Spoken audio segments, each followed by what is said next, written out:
Hi friends, ನಾನು ಇವತ್ತು ಸಾಂಬಾರ್ ಪುಡಿ ಮಾಡೋದನ್ನು ನಾನು ತೋರಿಸ್ಕೊಡ್ತಿದ್ದೀನಿ. ನಾನು ಮಾಡ್ತಿರೋದು ಮೆಜರ್ಮೆಂಟು 1/4 kg ಧನಿಯಾ.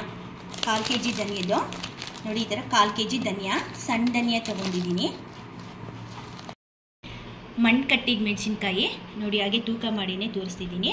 130 ಗ್ರಾಮು. ಚೂರು ಖಾರ ಇರಲಿ ಅಂದ್ಬಿಟ್ಟು ನಾನು 5 ಗ್ರಾಮ್ ಜಾಸ್ತಿ ಹಾಕಿದ್ದೀನಿ. 130 ಗ್ರಾಮು. ಗುಂಟೂರು ಮೆಣಸಿನ್ಕಾಯಿ 125 ಗ್ರಾಮು.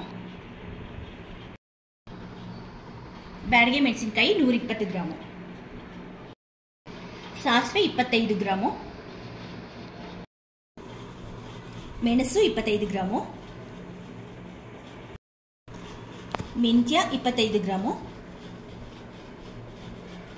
ಬೇಳೆ 50 ಗ್ರಾಮು. ಜೀರಿಗೆ 75 ಗ್ರಾಮು. ಉದ್ದಿನಬೇಳೆ 50 ಗ್ರಾಮು. ಕಡಲೆಬೇಳೆ 50 ಗ್ರಾಮು. ಹೆಸರುಬೇಳೆ 70 ಗ್ರಾಮು. ಅಕ್ಕಿ 35 ಗ್ರಾಮು. ಅರಿಶಿನದ ಕೊಂಬು ಒಂದು 4 ಪೀಸ್ ತೊಗೊಂಡಿದ್ದೀನಿ. ಕರಿಬೇವು ಬೇಕು. ನಾನು 1 ಕಟ್ಟಷ್ಟು ತೊಗೊಂಡಿದ್ದೀನಿ 1/4 kg ಧನಿಯಾಗೆ. ಕರಿಬೇವು ಮತ್ತು ಹಿಂಗು ನಾನು ಉಪಯೋಗಿಸೋದು ಹೆಜ್ಜಿ ಹಿಂಗು. ಇದು ಪೌಡರು. ನೀವು ಯಾವುದಾದ್ರೂ ಗಟ್ಟಿಯಾದರೂ ಸರಿ, ಯಾವುದಾದ್ರೂ ಉಪಯೋಗಿಸ್ಕೋಬೋದು. ಇವಾಗ ಇದನ್ನು ಇವಾಗ ಮೆಣಸಿನ್ಕಾಯಿ ಮತ್ತು ಧನಿಯಾನ, ಅರಿಶಿನದ ಕೊಂಬನ್ನ ಇವಾಗ ಚೆನ್ನಾಗಿ 1-2 ದಿವಸ ಬಿಸಿಲಲ್ಲಿ ಒಣಗಿಸ್ಕೋಬೇಕು. ಒಣಗಿಸ್ಕೊಂಡ್ಮೇಲೆ ಅದು ಯಾವ ಥರ ಹುರಿತೀನಿ ಅಂದ್ಬಿಟ್ಟು ನಿಮಗೆ ತೋರಿಸ್ಕೊಡ್ತೀನಿ. ಇದನ್ನೆಲ್ಲ ಇವಾಗ 2 ದಿನ ಆಗಿದೆ. ಬಿಸಿಲಲ್ಲೆಲ್ಲ ಮೆಣಸಿನ್ಕಾಯಿ ಮತ್ತು ಧನಿಯಾ, ಅರಿಶಿನದ ಕೊಂಬು ಒಣಗಿಸೋಕೆ ಇಟ್ಟಿದ್ದೀನಿ. ಇದನ್ನೆಲ್ಲ ಫಸ್ಟು ಹುರ್ಕೊಂಡ್ಬಿಡ್ತೀನಿ. ಈ 2, 4, 6, 8, 9 ಐಟಮ್ಸು ಇದನ್ನೆಲ್ಲನೂ ಹುರ್ಕೊಂಡ್ಬಿಡ್ತೀನಿ. ಇವಾಗ ಹದವಾಗಿ ಸಣ್ಣ ಉರಿಯಲ್ಲಿ ಗಮ್ಮಂತ ಹುರ್ಕೋಬೇಕು. ಇದು ಹುರ್ಕೊಂಡ್ಮೇಲೆ ಅದನ್ನು ಮೆಣಸಿನ್ಕಾಯಿ ಮತ್ತು ಧನಿಯಾ ಬಿಸಿಲಲ್ಲಿ ಇಟ್ಟಿದ್ದೀನಿ, ಅದು ತೊಗೊಂಬರ್ಬೇಕು. ಇವಾಗ ಒಂದೊಂದೇ ಇದನ್ನ ಹುರ್ಕೊಳ್ಬೇಕಾಗತ್ತೆ. ಇವಾಗ ಫಸ್ಟು ಮೊದಲಿಗೆ ಒಂದೊಂದೇ ಕಾಳ್ಗಳನ್ನ ನೋಡಿ ಬಾಂಡಿ ಇಟ್ಟಿದ್ದೀನಿ. ಸ್ವಲ್ಪ ಬಾಂಡಿ ಚೆನ್ನಾಗಿ ಕಾದ್ಮೇಲೆ ಸಣ್ಣ ಮಾಡ್ಕೊಂಡ್ಬಿಡ್ಬೇಕು. ಸಣ್ಣ ಮಾಡಿಕೊಂಡು ಉರಿಬೇಕು. ಆವಾಗ ಗಮ್ಮಂತ ಬರುತ್ತೆ, ಸೀದೋಗೋದಿಲ್ಲ. ಆವಾಗ ಪುಡಿನೂ ಚೆನ್ನಾಗಿರುತ್ತೆ. ಇಲ್ಲ ಸ್ವಲ್ಪ ಒಂದೊಂದು ಸೀದೋಗ್ಬಿಟ್ರೆ ಪುಡಿ ಸ್ಮೆಲ್ ಬಂದ್ಬಿಡುತ್ತಲ್ಲ, ಹಾಗಾಗಿ ನೋಡಿ ಇವಾಗ ಒಂದು ಹಾಕಿದ್ದೀನಿ. ಚೆನ್ನಾಗಿ ಹುರ್ಕೊಬೇಕು ಘಮ ಬರೋದಂತ. ಮೇನು ಉರಿಯೋದೇನೆ ನಮಗೆ. ಉರಿಯೋದು ನಾವು ಕರೆಕ್ಟಾಗಿ ಚೆನ್ನಾಗಿ ಹುರಿದು ಬಿಟ್ಟರೆ ಪುಡಿ ಅಂತೂ ತುಂಬ ಚೆನ್ನಾಗಿರುತ್ತೆ, ಗಮ್ಮಂತ ಇರುತ್ತೆ. ಇಲ್ಲಾಂದರೆ ಸೀದ ಸ್ಮೆಲ್ ಬಂದ್ಬಿಡುತ್ತೆ. ಇನ್ನೊಂದೇ ಇವಾಗ ಹುರ್ಕೊಳ್ಬೇಕಾಗುತ್ತೆ. ನಾನಿವಾಗ ಕಡಲೆಬೇಳೆ ಹಾಕಿರೋದು. ಫಸ್ಟು ಕಡಲೆಬೇಳೆನ ಹುರ್ಕೊತೀನಿ. ನೋಡಿರಿ, ಕಡಲೆಬೇಳೆ ಹಾಕಿದೆ. ಇವಾಗ ಹೆಸರುಬೇಳೆ ಹಾಕ್ತಾಯಿದ್ದೀನಿ. ಹೆಸರುಬೇಳೆ ಇವಾಗ ಚೆನ್ನಾಗಿ ಗಮ್ಮಂತ ಹುರ್ಕೊಳ್ಬೇಕು. ನೋಡಿ, ಹೆಸರುಬೇಳೆನೂ ಹುರಿದಿದ್ದೀನಿ. ಇವಾಗ ಉದ್ದಿನಬೇಳೆ ಹಾಕ್ತೀನಿ.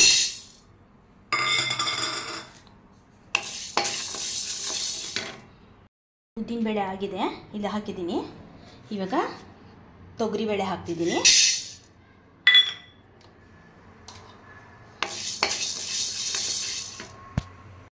ಈಗ ತೊಗರಿಬೇಳೆನೂ ಆಗಿದೆ. ಇವಾಗ ಬೇಳೆಗಳಲ್ಲೆಲ್ಲ ಆಗಿದೆ.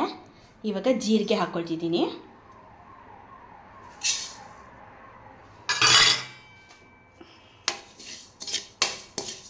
ಜೀರಿಗೆನೂ ಆಗಿದೆ, ಹಾಕಿದ್ದೀನಿ. ಇವಾಗ ಮೆಣಸು ಹಾಕ್ಕೊಳ್ತೀನಿ.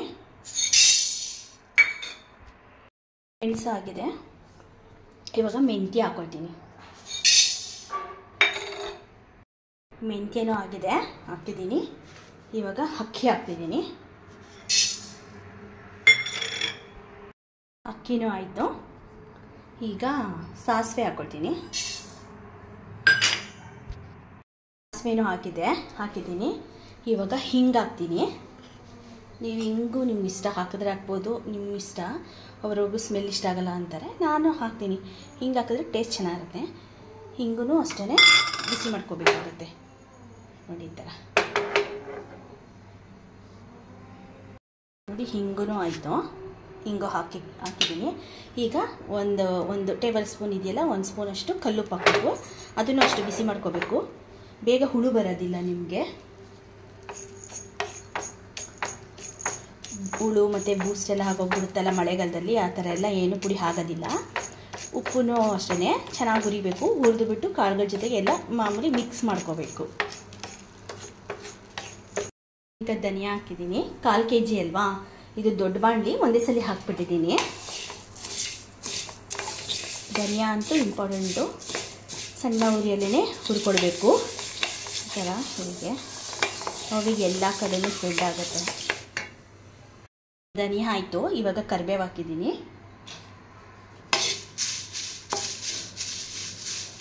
ಕರಿಬೇವು ಚೆನ್ನಾಗಿ ಒಣಗಿದೆ, ಅದನ್ನು ಸ್ವಲ್ಪ ಬಿಸಿ ಮಾಡಬೇಕು ಕ್ರಿಸ್ಪಿಯಾದಂಗೆ.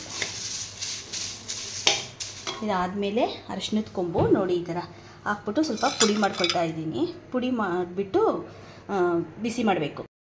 ಕರಿಬೇವು ಆಗಿದೆ, ಅದನ್ನಾಗಿ ಪಕ್ಕಕ್ಕೆ ಇಟ್ಬಿಟ್ಟು ಚಿಕ್ಕದು ಬಾಣಲೆಯಲ್ಲೇ ಕಬ್ಬಿಣದ ಬಾಣಲೆಯಲ್ಲಿ ಸ್ವಲ್ಪ ಅರಿಶಿನ ಬಿಸಿ ಮಾಡ್ಕೊಳ್ತಿದ್ದೀನಿ.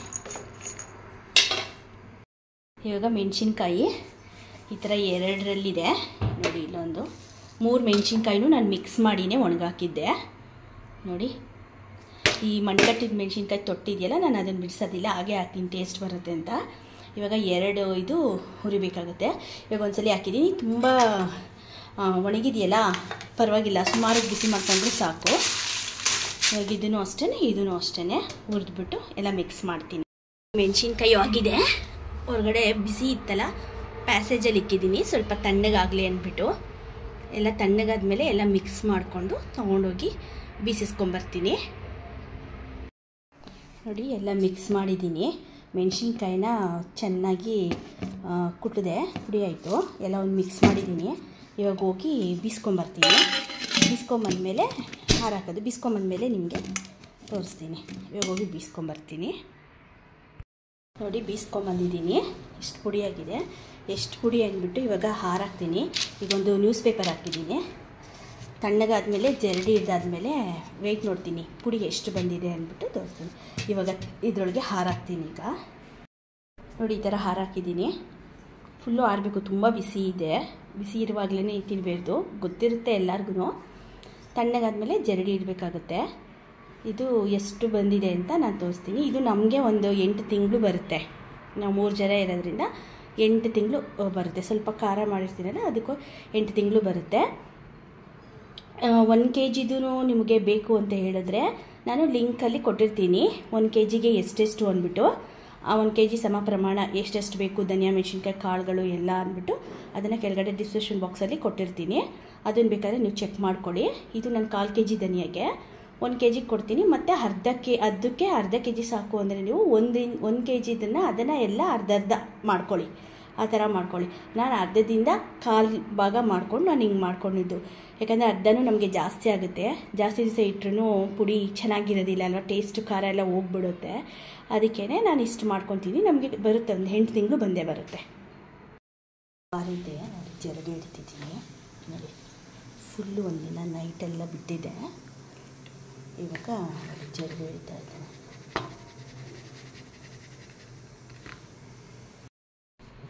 ಮತ್ತು ನೋಡಿ, ಈ ಬಾಕ್ಸ್ನ 0 ಮಾಡಿಬಿಟ್ಟು ಹಾಕಿರೋದು.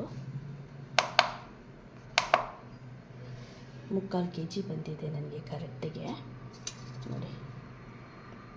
ಜರಡಿ ಬಿಟ್ಟಿದ್ದೀನಿ. ಇವಾಗ ಎಷ್ಟು ಬೇಕೋ ಅಷ್ಟು ಬಾಟ್ಲಿಗೆ ಹಾಕ್ಕೊಳ್ತೀನಿ. ಇವಾಗ 3/4 kg ಬಂದಿದೆ ನೋಡಿ. ಬಾಟ್ಲಿಗೆ ಹಾಕ್ಕೊಂಬಿಟ್ಟಿದ್ದೀನಿ. ಇದೇ ನನಗೆ 2 ತಿಂಗಳು ಬರುತ್ತೆ. ಈಗ ಹಾಕ್ಕೊಂಡಿದ್ದೀನಿ. ಇವಾಗ ಇದಕ್ಕೆ ಸ್ವಲ್ಪ ಕಲ್ಲುಪ್ಪು ಇದೆಯಲ್ಲ, ಈ ಥರ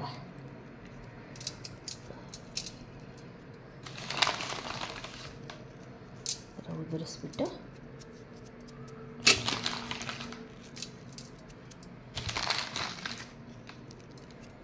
ಒಂದು ಮೇಲೆ ಕವರ್ ಹಾಕ್ಬಿಟ್ಟು ಬಾಕ್ಸ್ನ ಫುಲ್ಲು ಕ್ಲೋಸ್ ಮಾಡಿಬಿಟ್ಟು ಇಟ್ಬಿಡ್ತೀನಿ.